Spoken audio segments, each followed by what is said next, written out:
Matagal akong nawala. Pero hindi ko nakalimutan ng bayang kong iniwan. Mga Ginoo, nais kong ipakilala sa inyo ang anak ng yumaman kong kaibigan, si Don Crisostomo Ibarra, na nagmula pa sa Europa. Hindi ko inakalang makikita kitang muli, Crisostomo.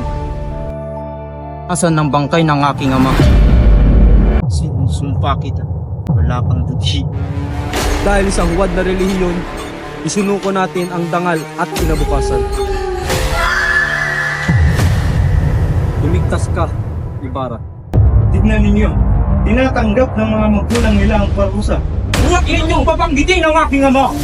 Nang dahil tayo'y mahirap, tayo'y nagdusa. Mga pangit-pangit ang mga bahay ng mga Indio.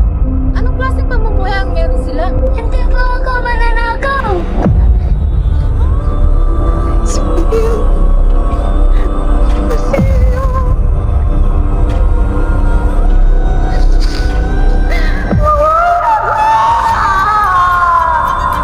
Kailan mamumulat ang bayang ito? Kailan titigil ang pagkabulag sa huwad na pananampalataya? Kung kaya awa ka pa! Ako naman!